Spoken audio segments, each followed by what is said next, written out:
We're getting to see you in the new movie Fire Island. Was this something you had to audition for? Were you friends with Joel? No, it was actually my first audition, like right as the shutdown happened. So I was living in LA, and as soon as like the industry came to a halt, I ended up, worried about domestic travel. I didn't know what would happen if maybe I'd get stuck there. And my partner is here in New York, so I ended up leaving LA, got on the first flight I could, and we went upstate for a few months. And so I think like a few days after we got there, my manager emailed me about this, at the time, TV show that was going to be on Quibi, okay, called Trip. And he was like, take a look at this. It's, really funny. And I said, isn't the world ending? Why are we worried about audition? You know what I mean? I just felt like this was going to be a waste of time, but okay. And so I remember like I had a few scenes to do, and I just did one take of each scene. I didn't really think a whole lot about it because I thought this isn't happening. I just kind of didn't put too much stock in it. And then he called me back like a week later maybe and said, look, they're really interested in you for this. They want to shoot at the end of the summer. And this is like the first year of the pandemic. So obviously we know that didn't happen. And then Quibi dissolved. And so last May, I got a phone call saying that it had been rewritten and adapted into a film, and that Searchlight had purchased it, and it was going to be packaged with Hulu, and would I still be available and interested? And I was like, absolutely. And I read the script and thought it was so smart and clever and touching and all the things you want it to be. And then I had a Zoom meeting with Andrew On, our director. He was in the back of a car on his way to scout locations, and I was doing a gig in Boston. And so I was in my hotel room in Boston, and we just talked for 30 minutes, and he kind of just like wanted to vibe it out with each other. And then like, I think a week later I got the job. So it was a long time coming, but like a crazy process to get there. And Joel told me like after the fact that I was like the one carryover from when it was going to be this Quibi, streaming thing. And yeah, it's wild. I'm so honored to be a part of it. I'm so glad it ended up working out the way that it did, because obviously this was a huge upgrade to be, like a major motion picture, and with the reach that Hulu has. And yeah, it was the best. So that's a long-winded answer to if I had to audition for it. Well, I love the description for Cooper. He's a brand manager, but no one knows what that is, and he can't describe it. How did they describe Cooper to you then? They were like, he's kind of like Regina George-ish, but not as obvious. It's a little more like Gretchen, maybe. And Miranda Priestley from The Devil Wears Prada, just like dismissive and not bothered, like so untouchable. Like I can't let anyone get to me. So that was sort of like Andrew's approach to how he wanted Cooper to be. And because I remember my initial like audition tapes, I was kind of like really going into like the Mean Girls kind of vein. And he was like, look, I think because you're, a little bit older than the guys, like let's kind of craft it into sort of that social gatekeeper gay that we all have met and know, and either on the island or at a bar or in life, that has that attitude and that essence. And I was like, okay, great. So we discovered it together. And then honestly, a huge influence for me was the costuming. David Tabbert, our costume designer. I remember at my first fitting, we had this room of like racks of the tiniest garments, but so expensive and over the top. And once I got that on, and I have this like signature Christian Dior choker yes, chain that I wear I never take it off. And that was like, as soon as I put that on, I go, okay, I know who this person is. And I always feel like in musicals, like the costumes really inform how you carry yourself and your physicality. And so I felt that was a parallel in this process as well. But yeah, sometimes when you truly feel you are this character is when you finally get the costume on. Yeah. And it's so funny because so many people are like, wow, you're so awful in the movie, you're just so mean. Like how much of you is in that? And I'm like, no, it's just fun to play, a villain. Like people love to hate a villain, and it was just really a great process. And everyone in the film is so funny that it kind of was just easy to exist in that world. And and sort of be like a contrasting energy to their, positive up friendship. So did you see it? Yes, I was just Okay, gonna great. I was just gonna ask you, do you think that Cooper is really interested in Will, or is it just like he's promised to him? I I think that he thinks he on paper would be a good match for him, and so the fact that there were some moments too that didn't make it, where like it didn't make it into the final cut, where I was like a little more forward in my flirtation with Will. And I think they wanted it, Andrew at the end of the day wanted it to sort of be like, no, he's not really romantically interested. He's rich, he's handsome, he's a lawyer. It would be like really great for me in a social circle to have that be my starter boyfriend. But yeah, it's also like not hard to fall in love with Conrad. So I was like, yeah, this is easy. I think I'm gonna play Cooper as like being really flirty with Will, and then we kind of like scrap that. But yeah, so I don't know. I think he probably wouldn't mind like sleeping with him, but I don't think that he's really head over heels. You do get the feeling like he's kind of my property more than you get exactly. like he's really like that into him. So it did come off the page well. Yeah, I think he was like, he's like, no, this belongs to me, and you don't stand a chance. So just relax, hon. Like like where I put my hands on Joel's shoulders in the bathroom scene, where I'm like telling him to back off. It's like, I remember when we blocked that scene. I just did that. I just didn't even ask him. I was like, can I touch you? I just did it, and they all were like, oh my god, you have to do that. And the crew was like cracking up. So it was that specific scene was a really fun day on set for sure. One of my best memories about it. It's super cute and super funny. So was all of that on the page? Was there much room for you guys to improvise in a scene? Well, a lot of the cast, they come from the comedy world and from improv. I mean, that's just the nature of what they do. So they would just on the spot, like, and because Joel, the writer, would come up with new dialogue and be like, okay, this take, say this, or this take, let's try this. Or he would change up. Like the first time that I come into the Chunawak house and I'm like inspecting their pool and the house and how shabby I think it is, which is like, I actually prefer that house. I love that house. I literally was like, why did Cooper even come? He probably is like, I'm doing this for my friends. They owe me like the biggest favor. Right. I think he wanted to just like come and like get like scope out what he's dealing with and like how the other people live on the island when they don't have this massive compound made of cement and glass, on the ocean. So no giant staircase to walk up and like look down on you. Like a huge foyer. I know, it's so absurd. I remember when we first went to that house, I just thought, oh, this is perfect. Like, I can't wait to do this scene where they like come into the party. It was amazing. Did that answer your question? I forget what you asked. We were talking about Joel letting you guys improvise and sort of move around in scenes. Right. So the cool thing about that was, yeah, we would try different. Sometimes they would have me mix up some of the things I would say, or he would come up with on the spot, because that's the luxury of having the writer there with you on set and as one of the actors.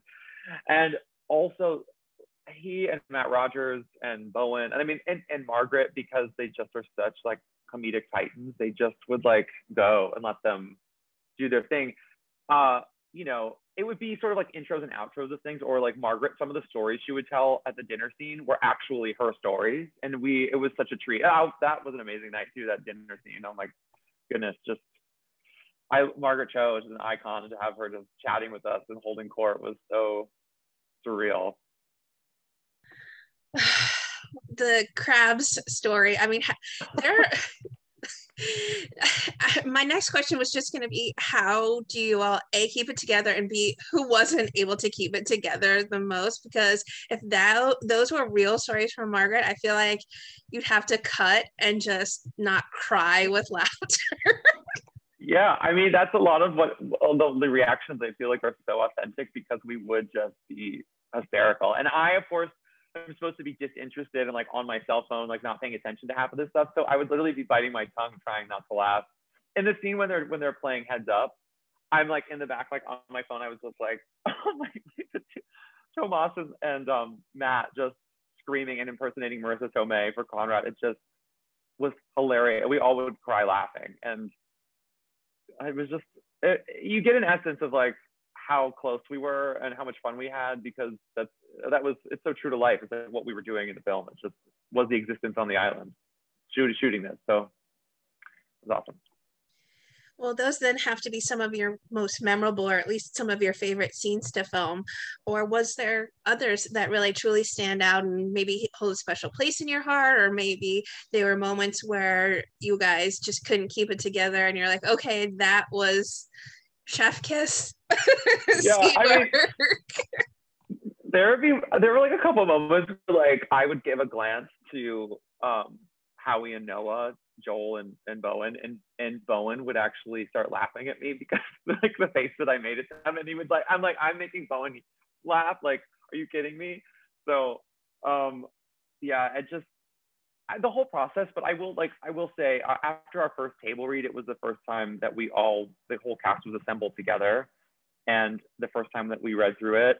Afterwards, the energy in the room was like golden, buzzing light. We just were all so excited, and you could tell that we were going to be part of something really special, and that it was the magic recipe of humans coming together to bring this to life, the story to life. And yeah, it was just, I remember leaving that day, coming back to my apartment and just thinking how lucky I am and how fortunate I am to be a part of this incredible ensemble cast, and to get to, be a part of a big moment for queer cinema.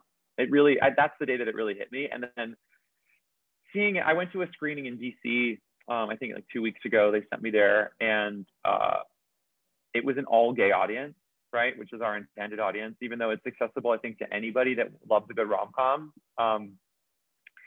That audience was so celebratory and excited, and just received it with open arms and so much love, that I was just so emotional the entire time. It really hit me, the magnitude of what we are a part of, and so and last night at the premiere, like I just, to see it on a big screen, and I'm thrilled that we have the reach that we do with Hulu. But a New York film premiere is like it's a really big deal. So we were just excited to be together and sort of celebrate and have a great night. And those are the things that I won't forget. We have a group text that we called the Pantry Girls, that we're like texting each other almost every day. That's perfect. Since we wrapped the film in the end of September. So if that's any testament to like how close we are and how true to life those friendships are, I mean, I don't think I'll ever lose touch with this crew. And if we do, we will pick back up like where we left off, because it's just that kind of rapport. Really special.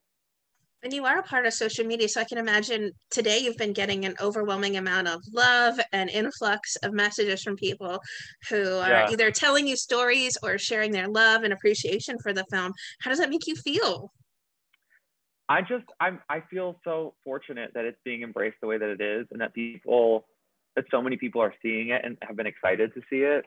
And today it's just countless messages. My people are probably so sick of my Instagram, because it's like a million little dots in my stories of like, I'm just reposting all the love and sharing it, because I just, you have to bask in it. And then sometimes, you got to like water your flowers a little bit. And so that's what I think we're all doing. And there's no shame in that.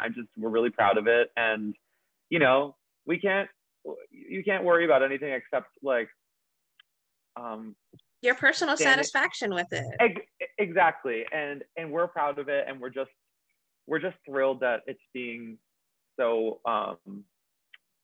received with such love and really thoughtful insight. Some of the reviews, and I at first was like nervous about reading them, but then once they all started coming out, and we had made like a pact not to share them in our group text, but then people started posting like headlines and things on social media. It's sort of inevitable. So then, they're just, people really got it. They really got what Andrew and Joel set out to create. And I think because the project was buoyed with such heart, that the comedy really soars. And, the queer community, we use comedy to survive. I mean, it's so organic to our everyday lives that it makes sense that we are dealing with some real issues in the community, and using comedy to access them and to express it.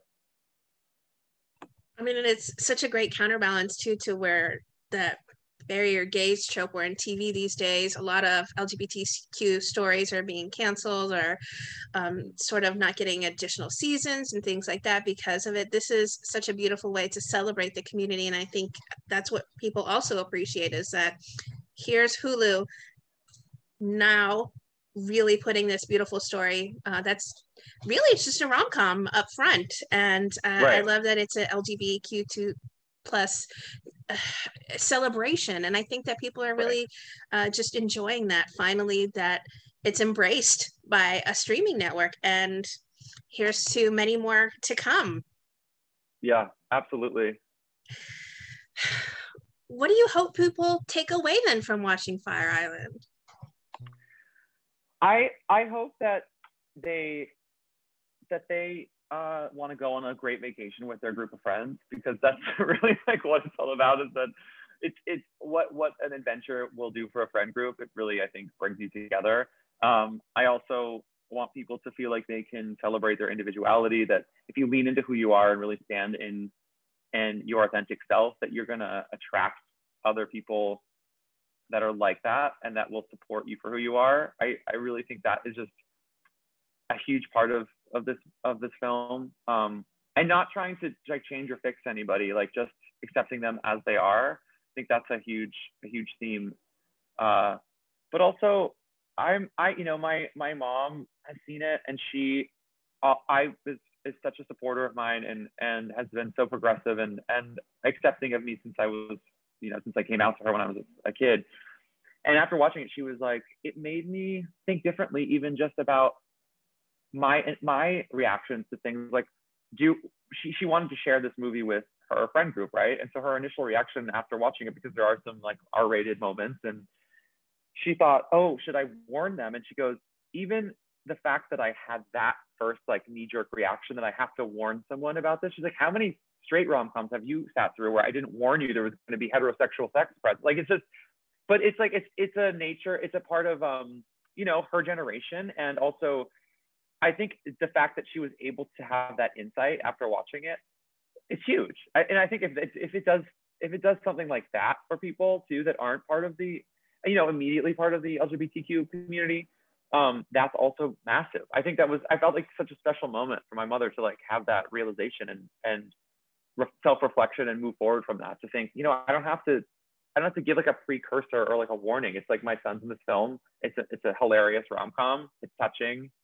It's sexy. It's clever. Like, that's all you need to know. And so I think we need to normalize that more, and not make it like, oh, it's this taboo thing because it's not heteronormative content. I mean, if anything, she would be like, okay, you're going to see my son in a Speedo. That's really the worst thing Right. that you have to, like, the Yeah. awkwardness is that you're seeing my son. Right. And counting his abs. My goodness. Yeah. Yeah, I feel like they're probably used to seeing me in a Speedo by now. if they've been around at all. But okay. Yeah, I mean, but yeah, exactly. I mean, that's really it. Like, you might see a scantily clad version of my son. But yeah. Well, what's next for you? What have you been busy working on otherwise? So I fly to LA on Sunday evening. I'm going out to Fire Island for our screening out there of the film on Sunday, and then at night I'm taking the red eye to LA to start rehearsals for Drag the Musical on Monday morning. So I'm so excited. It's this new show about two rival drag clubs that both fall into financial trouble, and they need to unite to kind of survive. And Alaska Thunderfuck and I play opposite each other, and we are the club owners who have like a sordid past and are now like mortal enemies, and have to reconcile to save our drag. And it's a great score. We did a concept album back in October when I flew out to LA to record it right after we finished Fire Island. And we released that May 13th.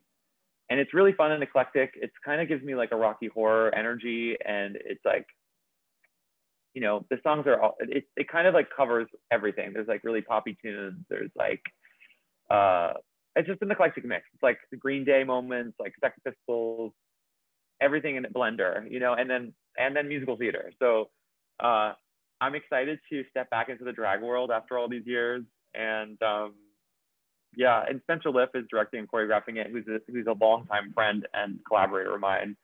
we worked together many times. Last being the Lincoln Center revival of falsettos on the tour, and I'm just excited to get in a room with him again and be creative and work on a musical again. It's gonna be fun.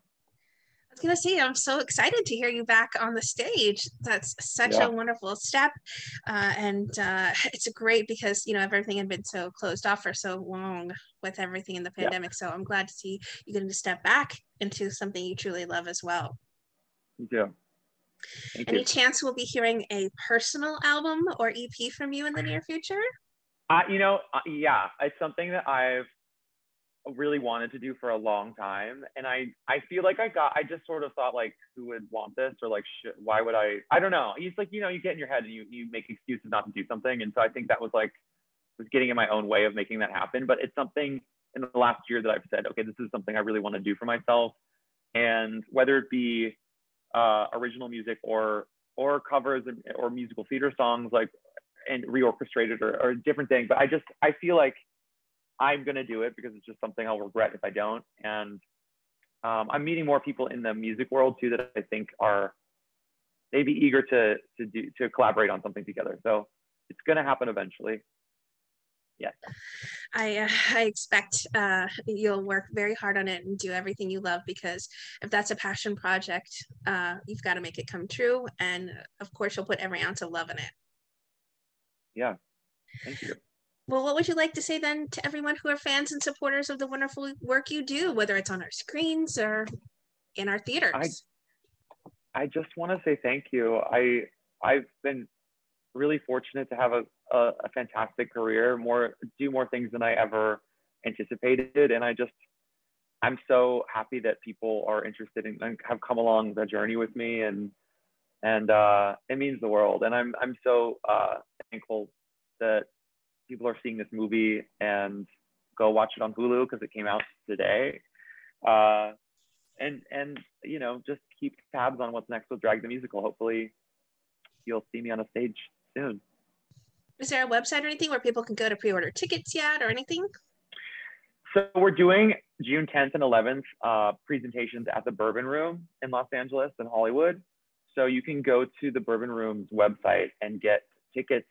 I think to the 11th is not sold out yet. We have 2 showings on the 11th of select songs and scenes. So it's like a condensed version. It's not the whole musical, but it's like a taste of what it's going to be. I'm going to be in full drag. Like, it's going to be pretty fun. But you can get tickets at the Bourbon Room website, and then you can buy the album anywhere music is sold or streamed, and get familiar with the score. But as far as the live stage version, I have to keep my lips sealed. They haven't made the announcement yet of what's happening with it, but keep your ears open for that news to drop.